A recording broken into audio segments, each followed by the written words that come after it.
अस्सलाम वालेकुम वरहमतुल्लाहि वबरकातुहू। स्टूडेंट्स क्या हाल है? खैरियत से हैं? ठीक है। ऑटोकैड के नए लेक्चर नंबर 11 के साथ मैं हाजिर हूँ, आपका टीचर अजीज़ुल्लाह ताज। और हम स्टेप बाय स्टेप आगे हम बढ़ रहे हैं और हम ऑटोकैड को एक बेसिक लेवल से एडवांस लेवल की तरफ हम उस अंदाज में हम पढ़ रहे हैं। और आज हम जिस तरह पिछले लेक्चर में आप लोगों ने हैच और दूसरी तीसरी चीज़ें आपने पढ़ी थी, आज हम पढ़ेंगे जो आज के लेक्चर का हिस्सा है वो है boundary, region, wipe out, revision cloud और मोस्ट इम्पॉर्टेंट टेक्स्ट और इसकी डिटेल्स। ठीक हो गया? तो हम स्टार्ट करते हैं इसको। सबसे पहले हम जिस ऑप्शन की तरफ बढ़ेंगे वो है बाउंड्री। BO कमांड है और इसकी डेफिनेशन किस पर्पस के लिए है? Use to join the parts of the closed object into group form.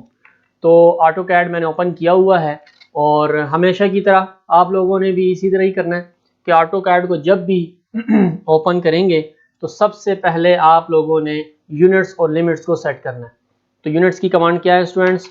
UN inter करना है, इंटर कर देना है, टैप कर दें और मिलीमीटर्स को डबल M प्रेस कर दें, मिलीमीटर्स। और लिमिट्स LIMITS इंटर और 0,0 और जिस तरह स्टार्ट में आपको बताया था 300,210, ये मैंने इसको लिमिट्स दे दी एरिया की। और Z इंटर, A इंटर और हम चलते हैं बाउंड्री की तरफ BO। ठीक हो गया?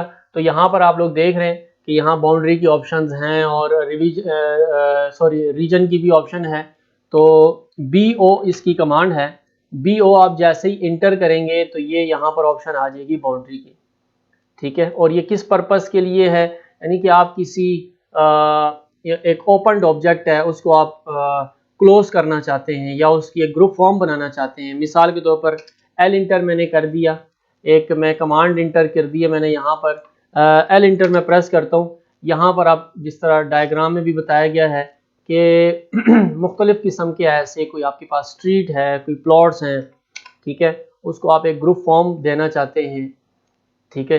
तो ये मैं ऐसे बना रहा हूँ और अब मैं चाह रहा हूँ कि यहाँ पर ये एक इस तरह की एक शेप बनी हुई है। मेरे पास ये किस्म की एक शेप बनी हुई है, लेकिन ये शेप हर लाइन इसकी सेपरेट है। ये देखें ज़रा, ये लाइन भी इसकी सेपरेट है। देखें मैं इंटर कर रहा हूँ, ये भी सेपरेट है, ये भी सेपरेट है, ये भी। अब मैं चाह रहा हूँ कि ये पूरा एक ना क्लोज्ड एक ऑब्जेक्ट बन जाए। तो उसके लिए आपने क्या करना है, जिस तरह आपने लास्ट लेक्चर में आप लोगों ने देखा होगा, जिसने नहीं देखा तो ये लिंक में दे रहा हूँ और उसके ऊपर आप क्लिक करें। लास्ट लेक्चर को लाजमी देखिएगा क्योंकि आप हैच को और ग्रेडियंट को पढ़ेंगे, स्टडी करेंगे, उसकी प्रैक्टिस करेंगे तो बाउंड्री और वाइप आउट और रीजन की जो आज की ऑप्शंस है वो आपको समझ में आएंगे, क्योंकि ये स्टेप बाय स्टेप एक सीरीज वाइज हम लेकर चल रहे हैं इसको। अब हमने क्या प्रेस करना है, इसको बाउंड्री हमने प्रेस करना है, BO आपने प्रेस करना है कमांड लाइन से। BO मैंने इंटर कर दिया ऐसे, तो एक छोटी सी एक विंडो ओपन होके आ रही है और यहाँ पर आपने ऑप्शन पे क्लिक करना है पिक पॉइंट्स पे।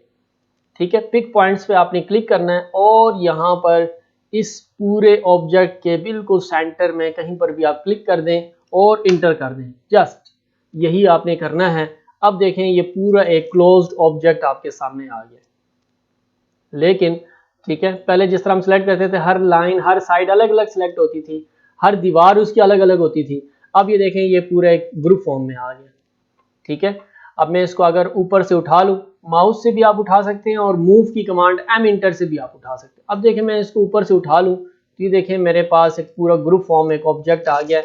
लेकिन इसकी एक दूसरी एक अहम जो पॉइंट है वो आप लोगों ने याद रखनी है कि इसके बैकग्राउंड में वो जो उसके ओरिजिनल पार्ट्स थे वो उसी तरह पड़े रहेंगे। ठीक है? तो उसको आप डिलीट करना चाहते हैं या कोई उसको आप रखना चाहते हैं तो साइड पे कर लें और आपका जो ऑब्जेक्ट है, जो नया ऑब्जेक्ट है, उसको साइड पे करके, ठीक है, इस तरह नहीं करना कि आप सारा ही सिलेक्ट कर रहे हैं।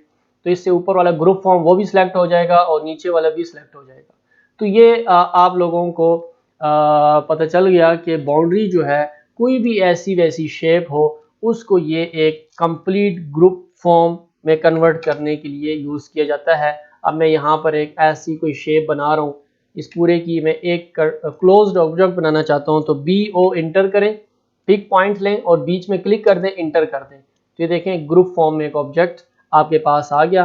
और इसको मैं अगर साइड पे कर दूं, नीचे उसके पार्ट्स रह जाते हैं, ये इसमें प्लस पॉइंट कह लें या नेगेटिव पॉइंट कह लें, इसका आपने ख्याल रखना है। दूसरी इसमें ऑप्शन है वो है रीजन की, ठीक है। नेक्स्ट जो कमांड है वो है रीजन, REG, ठीक है। It is use to close, ये भी ओपन ऑब्जेक्ट को क्लोज करने के लिए और उसको जॉइंट फॉर्म में कन्वर्ट करने के लिए इस्तेमाल किया जाता है, लेकिन ये 2D की हद तक है। अगर किसी शेप को आप क्लोज करना चाहते हैं, जॉइंट फॉर्म में कन्वर्ट करना चाहते हैं और फिर उसको 3D में भी लेके जाना चाहते हैं और उसको एक्सट्रूड करना चाहते हैं, तो फिर आपने रीजन की कमांड नहीं यूज़ करनी, वो उसके लिए आपने पॉली एडिट हम आगे जाके पढ़ेंगे, और बाउंड्री जो अभी हमने की है वही आपने यूज़ करनी है, ठीक है। और अगर आप कोई ड्राइंग्स बना रहे हैं 2D की हद तक, तो आपने सिर्फ ये फिर रीजन आप इस्तेमाल कर लें तो इट्स बेस्ट। तो ये देखें, ये भी आप देखें हर पार्ट इसका सेपरेट सेपरेट है, ये देख रहे होंगे आप, ठीक है। कंट्रोल Z कर रहा हूँ, इसको BO से भी मैं इसको जोड़ सकता था, ठीक है, जिस तरह भी हमने किया। और दूसरी कमांड है हमारे पास रीजन की, ये यहाँ पर ये ऑप्शन यहाँ पर मौजूद है, रीजन। ये यहाँ पर डेफिनेशन भी लिखी हुई है, converts an object that encloses an area into a region object, ठीक है। तो किसी भी ऑब्जेक्ट को इनक्लोज करने के लिए, तो इसकी सिंपल सी कमांड है REG इंटर करना है आपने, ठीक है। और आपने क्या करना है, थोड़ा सा वेट करना है, थोड़ा सा टाइम लेता है ये कमांड, और आपने इस पूरे ऑब्जेक्ट को सिलेक्ट करना है और इंटर प्रेस करना है, ठीक है। तो ये भी देखें जॉइंट फॉर्म में कन्वर्ट कर देता है रीजन भी।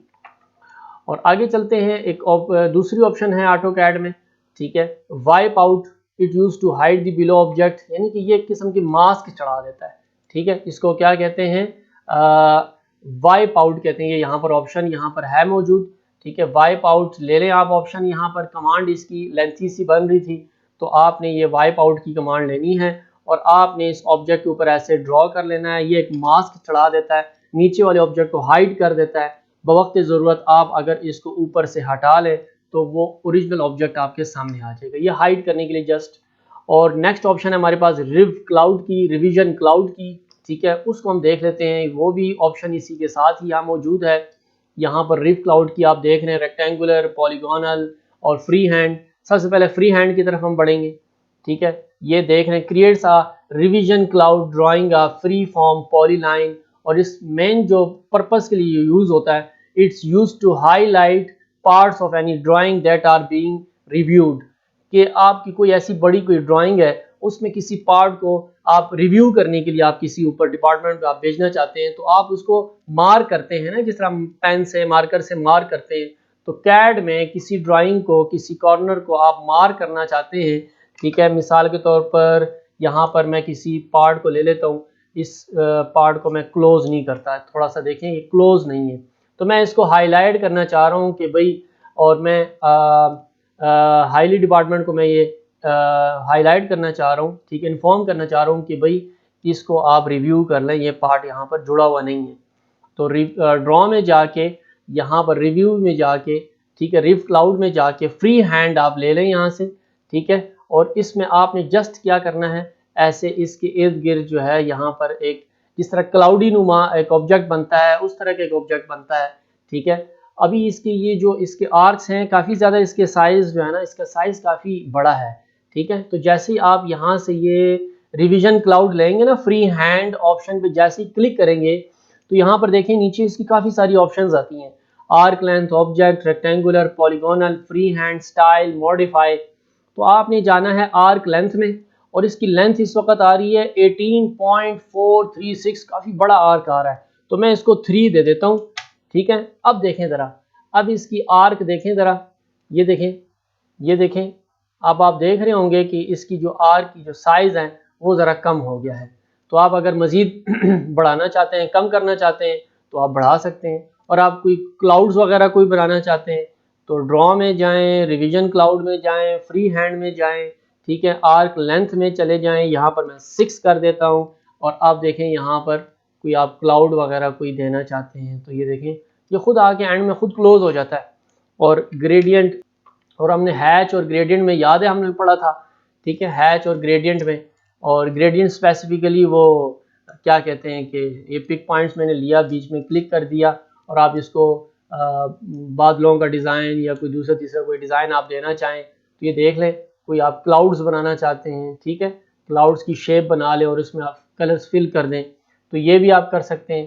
तो ये आपके पास 4 ऑप्शंस थी, बाउंड्री, रीजन, ये दोनों ऑब्जेक्ट्स को इंक्लोज करने के लिए, ठीक है, बाउंड्री 2D 3D दोनों के लिए, रीजन जस्ट फॉर 2D, और वाइप आउट मास्क ऊपर लगा देता है, रिवीजन क्लाउड हाईलाइट करता है, और रिवीजन क्लाउड में एक और ऑप्शन है वो भी साथ देख लें कि अगर आपके पास कोई ऑब्जेक्ट है ऑलरेडी कोई बना हुआ है, तो रिवीजन क्लाउड में आप जाएंगे तो यहाँ पर देखें रेक्टेंगुलर में जाएंगे तो ये आपको किस शेप में बना के देता है, ये रेक्टेंगुलर शेप में बना के देता है। और आपके पास अगर पहले से कोई ऑब्जेक्ट बना हुआ है, ठीक है, तो रिवीजन क्लाउड में जाके यहाँ पर, ठीक है, यहाँ पर एक ऑप्शन होगी ऑब्जेक्ट की, ऑब्जेक्ट लेके तो आपने इस ऑब्जेक्ट के ऊपर क्लिक करना है, तो जिस शेप की भी ऑब्जेक्ट होगी वो उसको रिवीजन क्लाउड में शिफ्ट कर देगा। इसको भी आप फ्रेम्स वगैरह के लिए यूज़ कर सकते हैं, ठीक है। तो ये सारे को मैं डिलीट कर देता हूँ, आगे चलते हैं। ये 4 ऑप्शंस हो गई। अभी आगे चलते हैं टेक्स्ट की तरफ। टेक्स्ट, ऑटोकैड में टेक्स्ट किसी मैप्स वगैरह में, किसी ड्राइंग्स में कोई टेक्स्ट वगैरह लिखने के लिए हम उसको इस्तेमाल करते हैं। मिसाल के तौर पर यहाँ पर मैं कोई टेक्स्ट लिखना चाहता हूँ, तो ये टेक्स्ट की ऑप्शन है जी स्टूडेंट्स, ये देख लें, मल्टी लाइन टेक्स्ट और single line text. Multi line text की कमांड है MT इंटर, यहाँ पर मेंशन है MT इंटर, आपने प्रेस कर देना है, मल्टी लाइन टेक्स्ट एक पैराग्राफ नुमा ओपन हो जाएगा, देख ले यहाँ पर मल्टी लाइन टेक्स्ट। यहाँ पर आपने एक बनाना है, एक सिलेक्टेड एरिया इसको बताना है, ठीक है, एरिया आपने बता दिया, यहाँ पर आपने टेक्स्ट लिखना है। यूँ समझ लें कि आपके पास एक ना MS वर्ड ओपन हो गया, एक सॉफ्टवेयर, और यहाँ पर आप कुछ लिखना चाहें कि ड्राइंग डिटेल्स, और यहाँ पर मैं लिख दूँ डोर्स। कोई भी मैप हम बनाते हैं तो उसमें साथ डिटेल्स वगैरह मेंशन करनी होती हैं डोर्स के। ये जो आपने मैप बनाया है किसी भी घर का, ठीक है, तो उसमें टोटल डोर्स कितने हैं, मैं लिख देता हूँ यहाँ पर 14 डोर्स, और यहाँ पर मैं लिख देता हूँ विंडोज़, तो विंडोज़ में कर देता हूँ 8, और यहाँ पर मैं लिख देता हूँ एग्जॉस्ट फैंस, यहाँ पर मैं लिख देता हूँ एग्जॉस्ट फैन 6 हैं, ठीक है, और यहाँ पर वॉशरूम्स कितने हैं, ठीक है, मैं 6 कर दूँ, और यहाँ पर मेन गेट 2 कर देता हूँ, ठीक है, और यहाँ पर मैं नीचे साइन कर लेता हूँ ऑनर सिग्नेचर, यहाँ पर मैं क्लाइंट सिग्नेचर कर दूँ, ठीक है, और यहाँ पर मैं लिख दूँ AA real estate and builder, जिस तरह कोई कंस्ट्रक्शन कंपनी है कोई। आप इसमें अगर किसी को कोई बोल्ड शोल्ड करना चाहें, ये वो सारा, अब मैं कंट्रोल A से मैंने सारा सेलेक्ट कर दिया, यहाँ मैं इसको साइज़ दे दूँ 3, मैंने इसको साइज़ दे दिया। आप इसका फॉन्ट साइज़ भी चेंज कर सकते हैं, कलर भी चेंज कर सकते हैं, सब कुछ बोल्ड, इटैलिक, अंडरलाइन और लेफ़्ट राइट अलाइनमेंट और एडजस्टमेंट्स और सिंबल्स कोई पुटअप करना चाहते हैं, कॉलम्स में कन्वर्ट करना चाहते हैं इसको। आखिर में आपने क्या करना है, ये ग्रीन टिक है, इसके ऊपर आपने क्लिक करना है, ठीक है। कोई भी ड्राइंग बनेगी उसके साथ ये पूरी डिटेल्स साथ मेंशन करनी होती हैं, ठीक है। अब मैं इसके साथ देखें, मैं REC कर दूं, यहाँ मैं एक रेक्टेंगल यहाँ पर ड्रॉ कर दूं ऐसे, ठीक है, और ये स्टैम्प आ गई कंपनी की, और ये आ गई यहाँ पर सिग्नेचर्स करेंगे वो, और यहाँ पर मैंने ये ड्राइंग बना दी। तो ये हो गई आपकी multi line text. Multi line text को मल्टी लाइन टेक्स्ट इसलिए कहा जाता है कि ये पूरा एक ही ग्रुप फॉर्म में होता है, आप किसी भी लाइन को अलग से डिलीट नहीं कर सकते आप इसको, ठीक हो गया। आप इसमें किसी भी लाइन को अलग से डिलीट नहीं कर सकते। मिसाल के तौर पर मैं ये एग्जॉस्ट फैंस वाली लाइन में डिलीट करना चाहता हूँ सेपरेटली, नहीं कर सकता मैं, ये देखें डिलीट करूँगा सारा ही डिलीट होगा, ठीक है। तो हाँ, अगर आप एडिट करना चाहें तो एडिट कर सकते हैं, डबल क्लिक कर लें ऐसे, ठीक है, वो आगे हम चलेंगे, जो एडिट की ऑप्शन है अगली कमांड है हमारी। तो यहाँ पर मेरे पास कोई ड्राइंग बनी हुई है कि ये मुख्तलिफ कोई स्ट्रीट डिज़ाइन बनी हुई है, कोई प्लॉट्स हैं किसी सोसाइटी में, ठीक है, या कोई सोसाइटी की आप डिटेल साथ मेंशन करना चाहते हैं कुछ भी, ठीक है, कि ये एक ऐसी सोसाइटी है और उसमें टोटल एरिया उसका कितना है, कवर्ड एरिया कितना है, स्क्वायर फीट कितना है, पैरामीटर्स उसके कितने हैं, कोई भी डिटेल्स आप साथ मेंशन करना चाहते हैं, तो ये हमारे पास यहाँ पर क्या होता है, एक मल्टी लाइन टेक्स्ट की ऑप्शन होती है कि आपकी ड्राइंग के साथ यहाँ पर आप टेक्स्ट में मेंशन कर सकते हैं साथ साथ। तो ये हो गई ऑप्शन MT की। और दूसरी ऑप्शन है यहाँ पर सिंगल लाइन टेक्स्ट, जिसको कहा जाता है single line text DT inter. इसकी कमांड क्या है? DT inter. ये देखें सिंगल लाइन टेक्स्ट DT, वो MT और ये DT।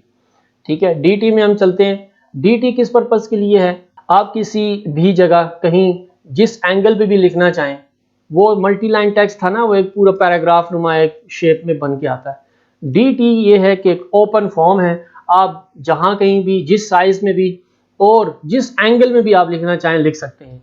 उसकी तरीक़ाकार ये है, DT इंटर करें तो नीचे ये कह रहा है आपको स्पेसिफाई स्टार्ट पॉइंट, तो स्पेसिफाई स्टार्ट पॉइंट मैंने बता दिया। अब ये आगे पूछ रहे आपसे कि स्पेसिफाई हाइट। ठीक है, DT इंटर करने के बाद क्लिक करना है, ये आपसे पॉइंट पूछ रहा है, पॉइंट आपने बताया, फिर हाइट बतानी है। हाइट में इसको दे रहा हूँ 3 mm और इसको एंगल में दे देता हूँ इस वक्त फिलहाल 0 mm बता देता हूँ। और यहाँ पर आपने अभी लिखना शुरू कर देना है प्लॉट नंबर, ठीक है, AB 286, कुछ भी आप लिखना चाहते हैं, साउथ ईस्ट, कुछ भी मैंने लिख दिया ऐसे, डबल इंटर करना है लास्ट में। ठीक है, इसी तरह फिर DT इंटर किया मैंने, यहाँ पर मैं क्लिक कर दूँ, ठीक है, नेक्स्ट ब्लॉक में, और साइज इसको भी 3 mm दे दिया, लेकिन इसको एंगल में थोड़ा सा इसको कर्वी रख लेता हूँ, थोड़ा सा मैं इसको ना एंगल दे देता हूँ 15 का एंगल मैंने दे दिया स्टूडेंट्स, देख लें ज़रा। ठीक है, और इसको मैं लिख देता हूँ प्लॉट नंबर AB 287 और इसको भी मैं लिख देता हूँ साउथ वेस्ट लिख दूँ और डबल इंटर प्रेस कर दूँ। तो देख रहे हैं आप स्टूडेंट्स के आप किसी भी एंगल पे कुछ भी लिखना चाहें तो आप लिख सकते हैं। और DT इंटर करने के बाद यहाँ पर मैं क्लिक कर रहा हूँ और इसको भी मैं साइज यहाँ पर 3 दे रहा हूँ, लेकिन इसको मैं एंगल दे रहा हूँ 90 से आगे फिर 100 में इसको देता हूँ, एंगल 100 में दे रहा हूँ इसको। और यहाँ पर मैं लिख देता हूँ प्लॉट नंबर AB 288, ठीक है, साउथ, और यहाँ पर मैं नॉर्थ कर देता हूँ। जो जैसे ही आप डबल इंटर करेंगे तो ये उसी एंगल में शिफ्ट हो जाएगा, ये देख रहे हैं आप स्टूडेंट्स। ठीक है, तो इस तरह आप किसी भी ड्राइंग में टेक्स्ट वगैरह पुट अप कर सकते हैं, एडिट कर सकते हैं, और जिस साइज में आप लिखना चाहें, जिस एंगल में आप लिखना चाहें लिख सकते हैं।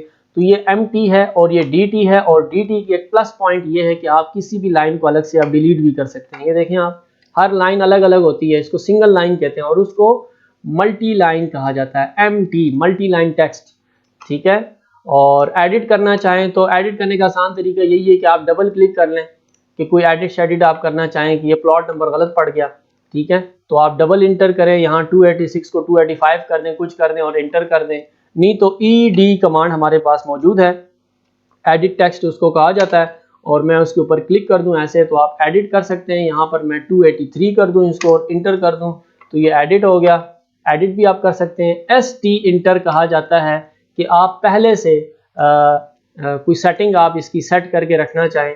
ठीक है, ST इंटर करेंगे तो एक विंडो सी ओपन होगी, तो पहले से आप अगर एक साइज और इसकी हाइट वगैरह सेट कर दें, आप जिस तरह एरियल फॉन्ट था, हाइट क्योंकि बार बार, क्योंकि अब आपको पता है कि आपने वर्किंग ही सिंगल लाइन टेक्स्ट में करनी है और काफ़ी जगहों में लिखना है, तो बार बार DT इंटर करके हाइट देना फिर एंगल देना तो टाइम वेस्टेज है थोड़ा सा। तो आप क्या करें, ST में जाके फॉन्ट भी बता दें आप और हाइट भी बता दें, इसको 3 कन्फर्म इसको अभी से बता दें आप। ठीक है, साइज इसको मैंने दे दी और ये कुछ कर दिया और सेट करंट कर दिया मैंने और यस कर दिया मैंने। ठीक है, तो अब आप देख लें, जब भी आप DT इंटर करेंगे, क्लिक करेंगे, तो ये आपसे हाइट का नहीं पूछेगा। आपसे DT इंटर किया और यहाँ पर मैं क्लिक कर रहा हूँ, देखिए हाइट अब आपसे नीचे नहीं पूछ रहा, जस्ट एंगल पूछ रहा है आपसे, और एंगल आप दे दें जी 0 दे दें आप यहाँ पर। तो फ्रंट लाइन प्लान मैंने इसको दे दिया यहाँ पर ऐसे। तो स्टूडेंट्स ये यहाँ पर टेक्निक्स हैं और इसकी बाकायदा यहाँ पर एनोटेट है, एक ऑप्शन है, और वहाँ पर जाके भी आप इसको ऑप्शन पहले से इसको स्टैंडर्ड दे सकते हैं, 3 दे दें, कुछ भी दे दें यहाँ पर स्टैंडर्ड। तो ये इस तरह भी बात को समझ सकता है। ठीक है, कि आप इसको साइज पहले से इसको मेंशन कर दें, फिर उसी साइज में, हाइट में, एंगल में लिखना शुरू कर देगा। और एडिट टेक्स्ट की ऑप्शन हो गई, single line text, multi line text, revision, cloud, wipe out, region और बाउंड्री में क्या फ़र्क है, तो ये सारी ऑप्शन इसको ट्राई करें इंशाल्लाह ताला। और ये यहाँ तक जो है ना इसको ड्राइंग की इसको कमांड्स कहा जाता था कि ड्रॉ पैनल जिसको कहते थे। ये ड्रॉ का पैनल हमारा आज ख़त्म हो गया यहाँ पर। इंशाल्लाह ताला नेक्स्ट हम मॉडिफाई पैनल की तरफ बढ़ेंगे, ठीक है। तो उम्मीद है इसकी आप प्रैक्टिस करेंगे, जो जो इसमें चीज़ें जो ऑप्शंस इसमें जो रह गई वो हम 3D में उसको टच करेंगे इंशाल्लाह ताला। ऑटोकैड 3D जब हम पढ़ेंगे, और इसमें से अगर किसी का कोई भी क्वेश्चन है, कोई टूल अगर समझ में नहीं आता तो कमेंट करें, और हमें ईमेल भी कर सकते हैं, हमें अप्रोच करें किसी भी लेवल से, इंशाल्लाह ताला आपको रिस्पांस मिलेगा। और इंशाल्लाह ताला नेक्स्ट हम मॉडिफाई के साथ हाजिर होंगे। तब तक मुझे दीजिए इजाज़त। अल्लाह हाफिज़।